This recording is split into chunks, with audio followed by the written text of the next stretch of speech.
Second speaker in this short session, Krista Kampus, Senior Advisor and Head of Sustainable Development Unit Baltic 2030 at the Council of Baltic Sea States. So a warm applause for Krista.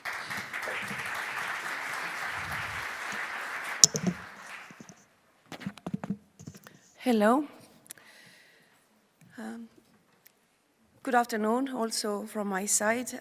Thank you for inviting me to speak in this very important Congress.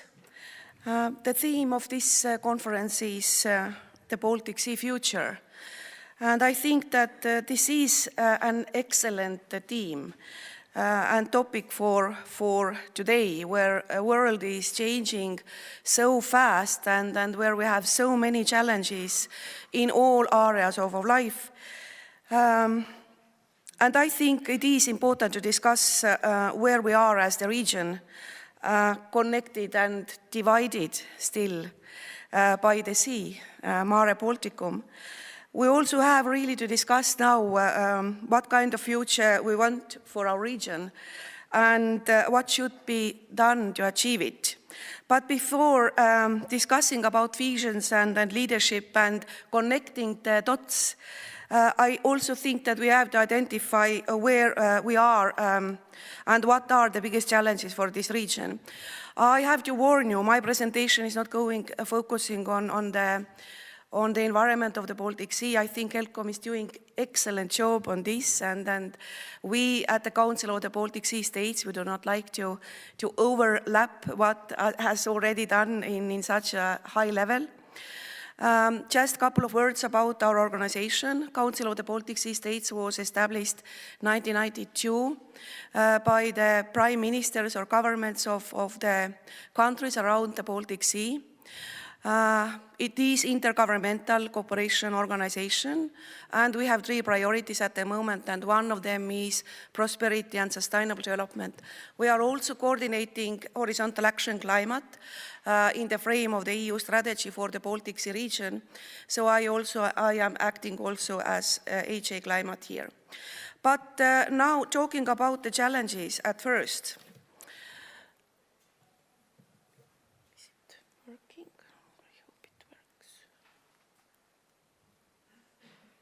Doesn't work. Okay, it is. It's here. Okay, yeah. No, it's not. Okay.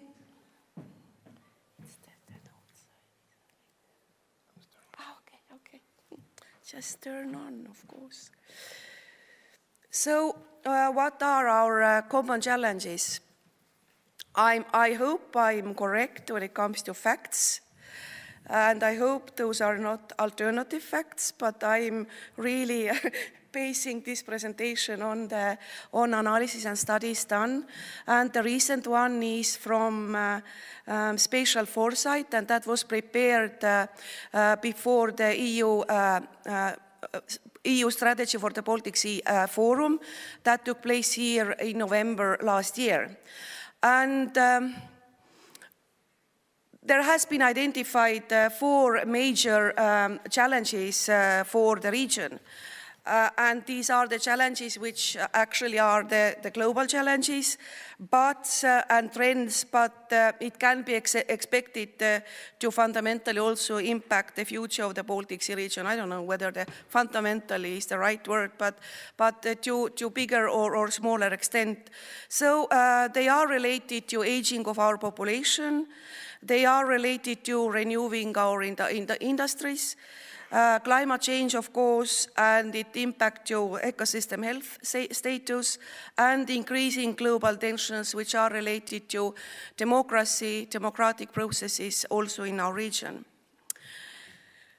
Other challenges.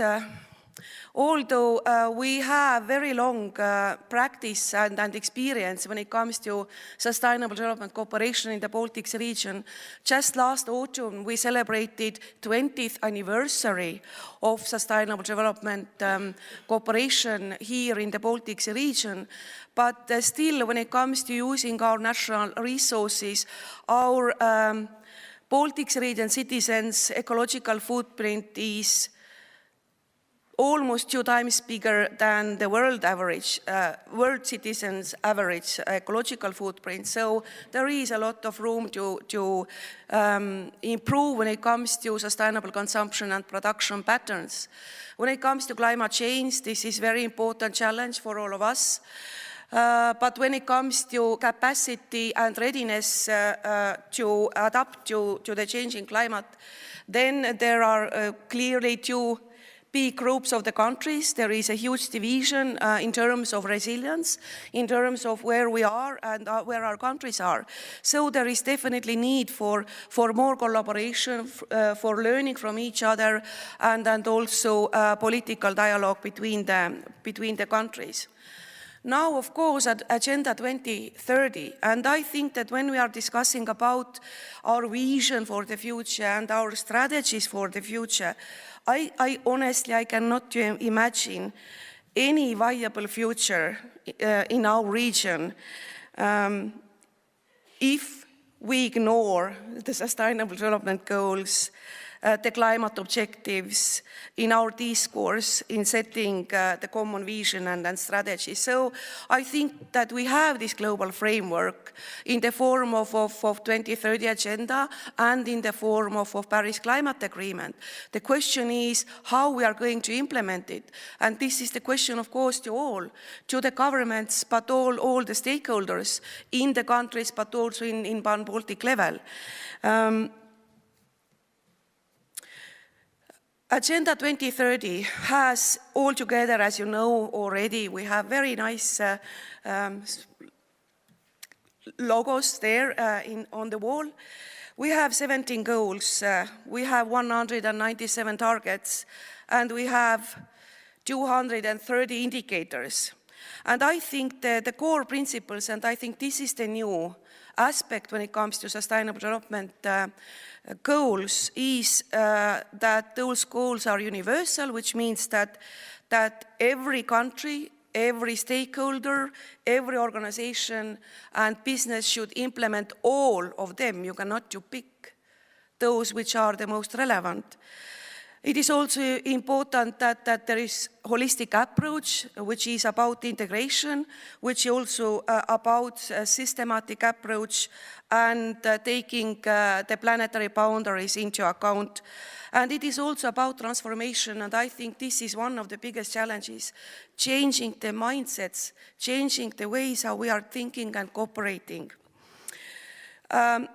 2030 agenda also actually highlights or mentions the need to fully engage already existing regional networks and organizations. And implementation of this agenda requires extensive and well-coordinated cross-sectoral cooperation, of course also in the Baltic Sea region.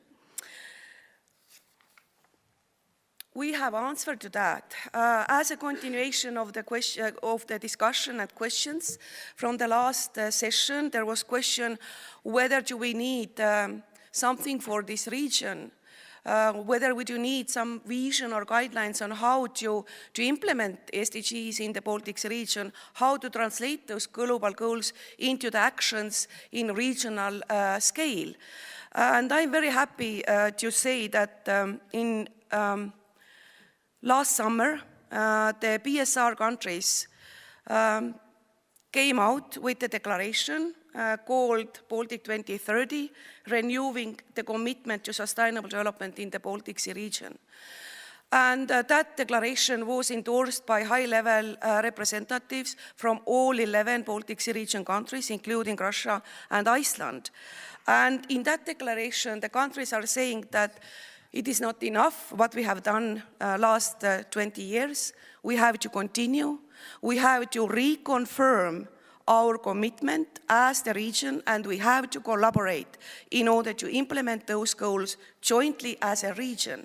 And I think that is a very strong message. And I think this is a very good message for all of us, because it shows that there is still political commitment. And there is still a message that this cooperation should be increased and strengthened. I think that we also have very good preconditions for realizing this common vision or this plan, because, as I said, we have experiences from last 20 years. And I also think that it is clear over those 20 years that no other region has such a strong track record when it comes to sustainable development in both in principle and in practice. And very important, 2 out of 17 UN sustainability advocates are coming from our region. 2 very powerful and strong women. And I think in that situation, we really are able to achieve. The task to implement this action plan was given to the CBSS expert group on sustainable development, which involves not only national experts, but also all, I have to say, almost all pan-Baltic organizations and networks as well. Why we need Baltic 2030? We need it because that those challenges we have, they became more pressing. Those challenges have transportary nature. We have ecological limits. As I said, our ecological footprint is still very big, but then also that overcoming those challenges needs interdependency and interconnectivity. So we cannot do and implement SDGs separately only by the countries. There has been already identified some common goals. The most, let's say, relevant for macro-regional level. They are related to climate change, of course, saving the Baltic Sea and the quality of life. But that work is still ongoing, and identification of those areas for collaboration in the frame of Baltic 2030 Action Plan, which has started this last November in that process. But what are the key factors? Key factors, of course, are that how to increase the policy coherence and how to increase the collaboration between the different sectors. Because I think that when it comes to coherence, then we do not have so much problems in this region when it comes to cooperation. But I think that our governance structures are still very sectorial in nature.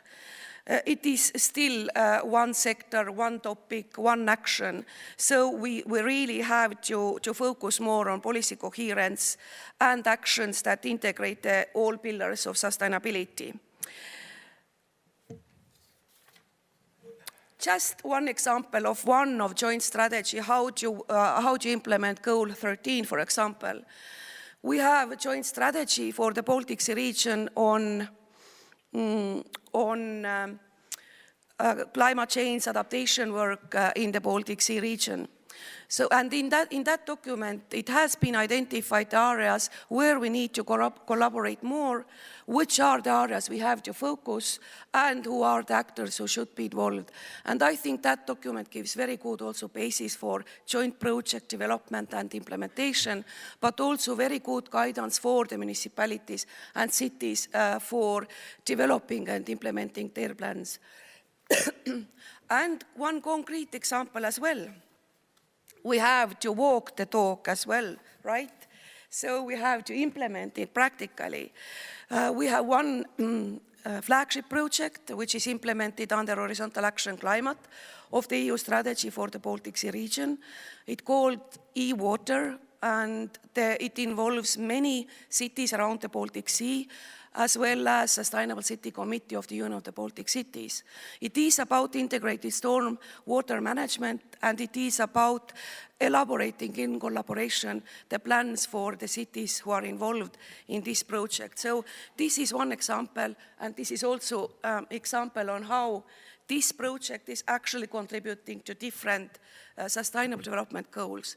There is another project, but this is related to energy efficiency, and also how this project is contributing in very practical way to several sustainable development goals.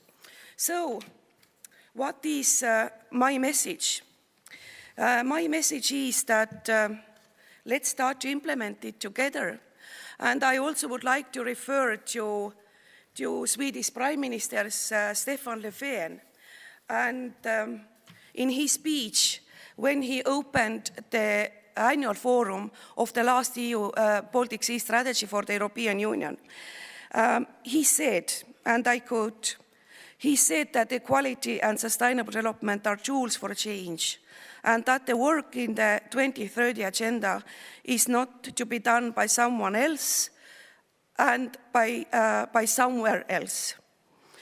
It has to be done by all of us together because it is morally right and it is economically smart. He also said, it is my ambition to see Northern Europe take the lead. So that's what we are trying to focus on. That's what we are trying to support by elaborating this joint vision for our region on how we as the region will implement SDGs together. So I firmly believe that we can do it. So let's activate this process. Thank you.